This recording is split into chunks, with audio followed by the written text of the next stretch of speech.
నేటి పునీతులు పునీత కార్నెలియస్ మరియు సైప్రియన్ గారు.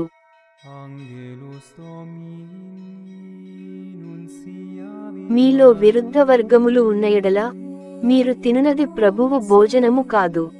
సోమవారం, సెప్టెంబర్ 16, 2024. మొదటి పఠనం పునీత పౌలు కొరింథీయులకు వ్రాసిన మొదటి లేఖ 11వ అధ్యాయం 17 నుండి 26 మరియు 33 వచనాలు. సహోదరులారా, ఇక చెప్పబోవు ఉత్తరువులలో మిమ్ము పొగడను.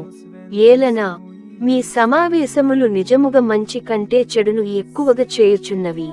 మొదటి విషయము ఏమనగా, మీరు దైవసంగముగా సమావేశమైనప్పుడు మీలో విరుద్ధ వర్గములు ఉన్నవని వినుచున్నాను.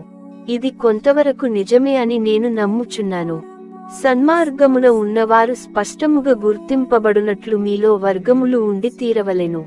మీరు సమావేశమైనప్పుడు మీరు తినునది ప్రభువు భోజనము కాదు. ఏలయనా మీరు తినునప్పుడు మీ ఇష్టానుసారము తినుచుందురు. కొందరు ఇంకను ఆకలితోనే ఉండగా కొందరు త్రాగి తూలుచుందురు. తినుటకును త్రాగుటకును మీకు మీ ఇండ్లు లేవా? లేక మీరు దేవుని సంగమును తృణీకరించి అవసరములో ఉన్న వ్యక్తులను అవమానింతురా? దీనిని గూర్చి మీకు నేను ఏమి చెప్పవలెను? మిమ్ము పొగడవలెనా? ఈ విషయమున నేను మిమ్ము పొగడను. ఏలయనా నేను మీకు అందించిన ఉపదేశము నేను ప్రభువు నుండియే పొందితిని.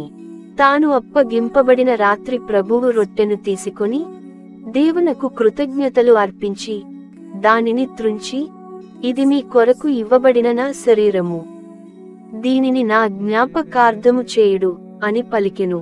అదే విధముగా భోజనము తరువాత పాత్రను తీసుకొని, ఈ పాత్ర నా రక్తములోనైన నూతన నిబంధన, దీనిని మీరు పానము చేయునప్పుడెల్లా నా జ్ఞాపకార్థము చేయుడు అని పలికెను.